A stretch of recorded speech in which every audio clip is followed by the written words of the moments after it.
Matsumoto is a picturesque city located in the Nagano prefecture of Japan, known for its stunning natural scenery and for having one of the few remaining original Japanese castles. I recently visited there and it was honestly one of the highlights of my Japan trip. I really enjoyed being in a smaller, more traditional Japanese town compared to being in Tokyo. And in this video, I want to show you 5 things that you should do when visiting Matsumoto. This list can be done over 2 days in the city, and I'll show you each one in the order that I completed them too.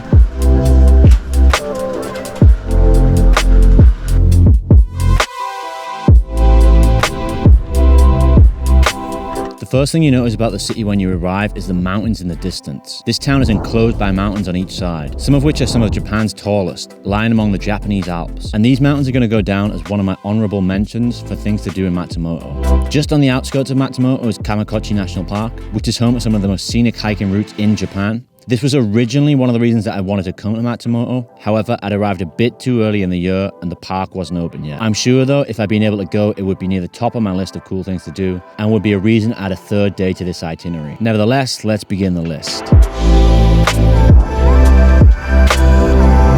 First stop is Nawate Street, which is a charming and picturesque alleyway located in the heart of Matsumoto. The street is lined with traditional wooden buildings and shops that sell a variety of local handicrafts, souvenirs and snacks. One of the most distinctive features of Nawate Street is its stone-paved walkway, which has been maintained since the Edo period and gives the area a distinctly historic feel. One of the best snacks we tried was taiyaki, a fish-shaped dessert filled with red bean paste.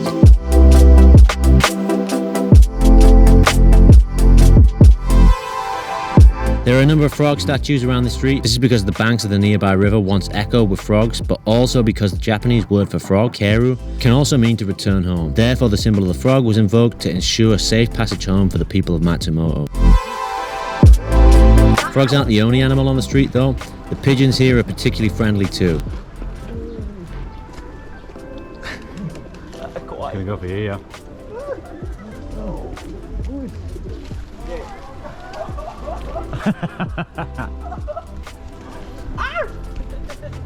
Shoot! Get off! Get off! Ah.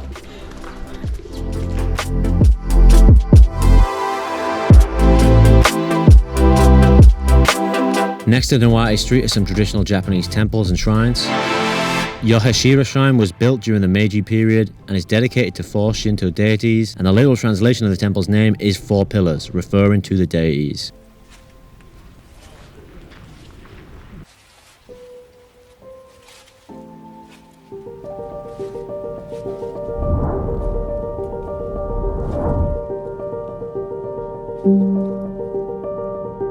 Next up is the standout landmark of the city, Matsumoto Castle. Matsumoto Castle, also known as the Crow Castle due to its black exterior, is among 12 existing castles in Japan that are considered to be original castles. This means that it's one of only 12 castles that were built prior to the end of the feudal era, which is before 1868.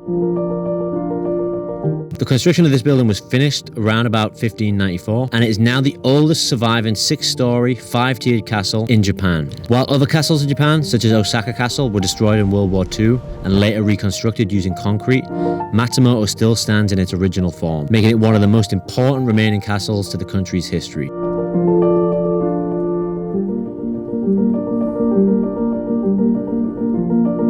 Once on the grounds, you can venture inside the castle, where you'll find the different chambers of the castle, which display armor, weapons, and other artifacts from the castle's history.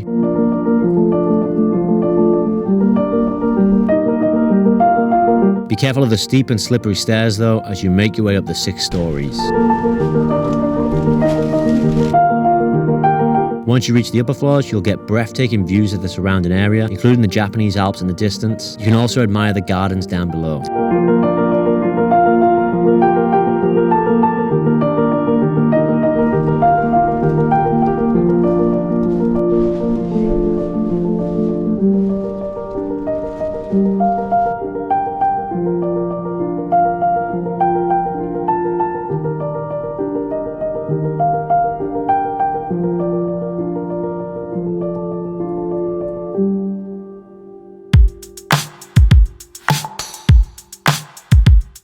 Overall, Matsumoto is a pretty quiet town, but after visiting the main attractions in the city, we still managed to find some pretty cool spots in the evening. Not far from the castle was Sake Pub Shinshu. Now this is a really cool sake bar. The owner will tell you that he doesn't speak much English, but he actually does really well. We walked in and he greeted us and explained to us in great detail about the different types of sake. Now there are about 25 sakes on the menu, but about 5 were highlighted as the most popular section, and we tried all of them and they were all delicious. And there were even a couple of locally brewed craft beers as well. This was the best sake experience that I had in my entire time in Japan, and you should really check it out if you're in the area. I've included a map in the description below.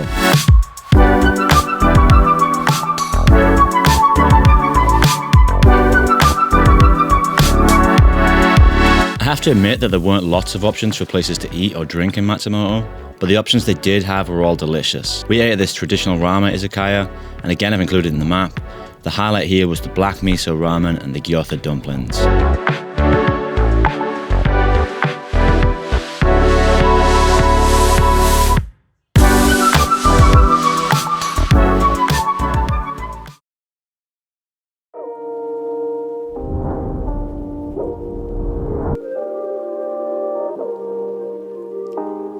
On the second day, it's time to explore the outskirts of the town. The Matsumoto Countryside is absolutely stunning, and there's a bike path leading from the northern edge of Matsumoto by the river to the next town over, which is Azumino. The path is about 20 kilometers long each way, so it is quite far, especially if you're cycling back to town, but the path is mostly very flat and easy to ride on. We rented bikes from our ryokan hotel, but there are other places to rent them in the city too. Along the way, you'll ride along the Nawate River, which runs through the city. We were lucky enough to be there during the cherry blossom season, and a lot of the trees along the river were still in full bloom. The water in the rivers around Matsumoto are crystal clear because they come directly from the melted ice caps of the Japanese Alps. Once you get out of the city, there are a series of canals to follow, and here you can take a look at what life is like in rural Japan. This is a much more peaceful atmosphere than the bustling cities of Tokyo and Osaka, and really shows a different side to life in Japan. One thing that surprised me was how many traditional style Japanese houses there were out here. I don't know why, but I'd assumed that they would only be in places like temples and weren't actually still being built, but I was happy to be wrong. There are a handful of small restaurants to stop at along the way. We stopped at a tempura restaurant for lunch and tried some fried tuna and salmon with some noodles. I've attached this restaurant to the map in the description box below. After lunch, we continued riding on until we got to the final spot on the list.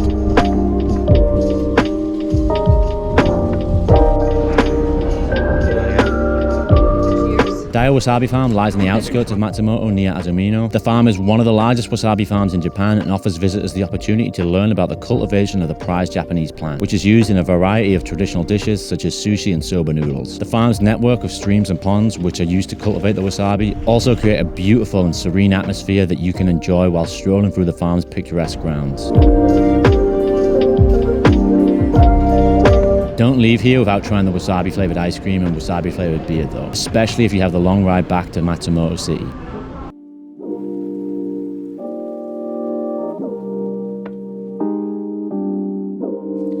If you've enjoyed this video so far, please consider liking the video and subscribing to the channel. I just wanted to jump in at the end here and talk in a little bit more detail about Matsumoto. So I actually really love my time in Matsumoto and kind of wish I'd stayed there a little bit longer. In hindsight, I wish I'd used it as a base to explore other places in Nagano Prefecture. You'll see in my next videos, I go to Nagano to see the snow monkeys and then on to Narayajuku. These are all towns that are based around Matsumoto, so rather than packing my stuff up every day and then moving on to these places, I wish I'd just stayed there and used it as a base because it's really convenient to travel from Matsumoto to other towns in the region. Now, if you plan on doing the cycling trip, I just want to note that the cycling track is a little bit difficult to find the start of. We actually cycled next to the main road for quite a bit the trip, and it was okay, but it wasn't the nicest ride ever until we got to G10 Shah Park, which that's the actual bike lane. On the map, there's only one small location, and I've attached it down below. But actually, there is a bike path connecting the towns of Azumino and Matsumoto.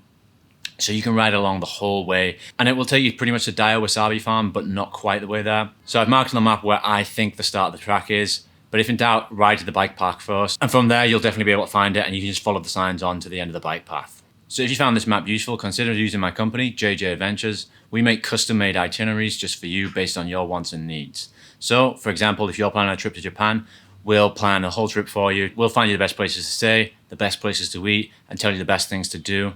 We'll also create a good custom-made Google map just for you based on the places that you want to go to. If that sounds like your kind of thing, check out my website in the description box below. Thank you very much for watching. I hope you found this video useful, and goodbye.